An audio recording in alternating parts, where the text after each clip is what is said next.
The first family vacation that we ever took, my family and I piled into our old family Oldsmobile and took that 6-hour drive from Richmond, Virginia to Myrtle Beach, South Carolina.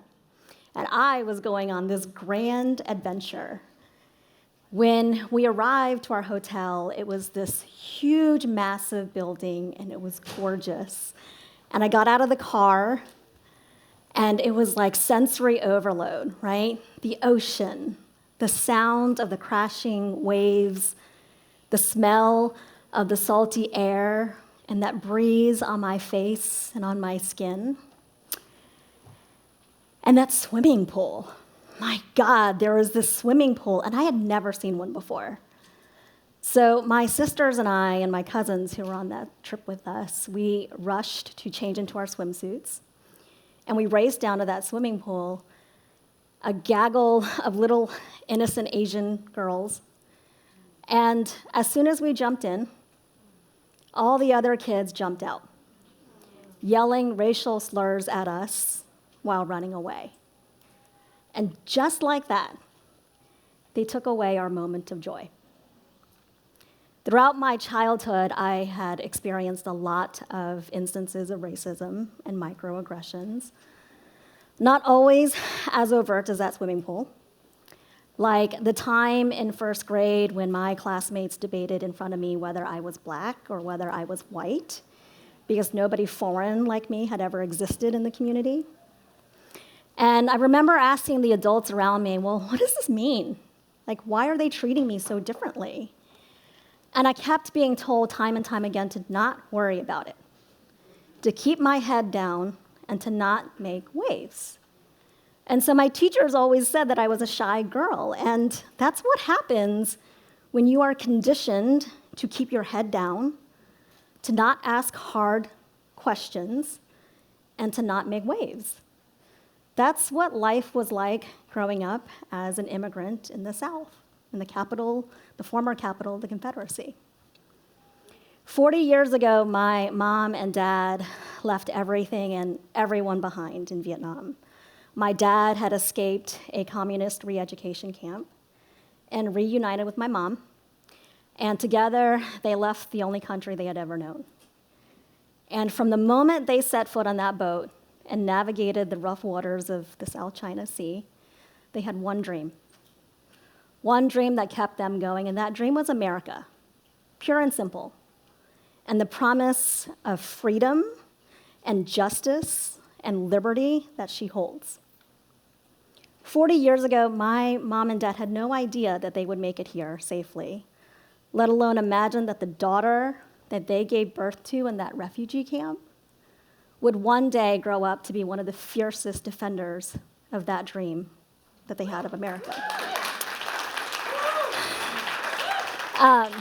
But shaped by those experiences growing up as an immigrant in the South, I always knew that I would one day be a part of trying to form a world where we all belong that was inclusive. So in 2008, I helped start an organization called New Virginia Majority with the purpose of creating a new, powerful bloc, a united front of new Americans like me, of black and brown people, of young people, of women, LGBTQ folks, to create a new Virginia where we all belonged. When we started, nobody believed that it was possible, that as a bastion of the South, Virginia could one day lead the way in transformational change. Because as recent as 2013, Republicans had the trifecta in Virginia, blocking all transformational progress that we could possibly make. But some of us believed what was seemingly impossible, and we knew the political potential of Virginia because we grew up there. And so for 14 years, we started organizing communities across the state. We registered nearly 300,000 voters of color. We knocked on over 4 million doors, made millions more phone calls and text messages, meeting people where they are and talking to them about the issues that are most important, that matter to them. And thanks to that work of our organization and state and national partners, for the first time since 1993, Democrats had the governing trifecta in 2020 and 2021. But that's not the story. That's not the real story. The real story is that for the first time in Virginia's 400-year legislative history, we had the most diverse representation ever. More women of color, working moms, women from all walks of life were elected to represent us. And they brought with them intersectional policy ideas and solutions. And if not for that women power, we would not have made historical progress on things like voting rights. We passed the Virginia Voting Rights Act, which today, unfortunately, is the most comprehensive voter protections that we have in this country. We made progress on criminal legal reform, passing Breonna Taylor's law to make sure that our communities were safe and protected. We passed the first domestic workers' Bill of Rights in the South. We raised the minimum wage. We passed non-discrimination laws that protected gender identity and sexual orientation. And that's just a small taste. We did a lot in those 2 years.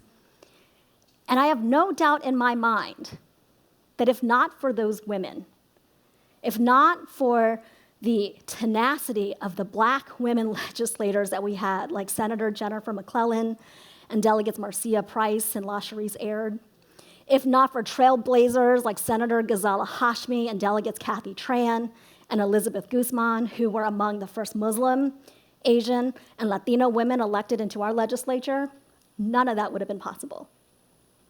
Because it's when we have elected representatives that reflect us, that bring their stories, our stories, into those halls of power, we can do real good things to make people's lives better, right? Unfortunately, 6 months ago, that governing power was dealt a little blow, but that does not erase the change that we've made, nor does it stop us from continuing the work, right? We have to continue the work, because when we have elected leaders who actually look like us, who come from our communities, when we have more women making these decisions, it is transformational. And right now, we are facing some of the biggest challenges of our lifetime. Not only a public health crisis, but a crisis of our economic, our political, and our social systems, the very fabric of this country. We are fighting a system that was built 4 centuries ago, right? First to oppress Black people, and now all people of color and all of us. And we have an opportunity to change that, to tear down that system and to create a new one that doesn't seek to silence, to shut out, or ignore the very people that it aims to serve. We have an opportunity as leaders to co-govern with the elected officials that we voted to represent us. And I know that across the country, because we've seen it in Virginia, across the country, when we have elected leaders who are willing to use their positions as vehicles to drive change, and we have community leaders like us who are willing to partner with them and hold them accountable at the same time, we are making big progress. And that gives me so much hope. So with an open heart, clear eyes, and hands ready to get to work, I say, y'all, let's fucking go. Like, we gotta go. Thank you so much.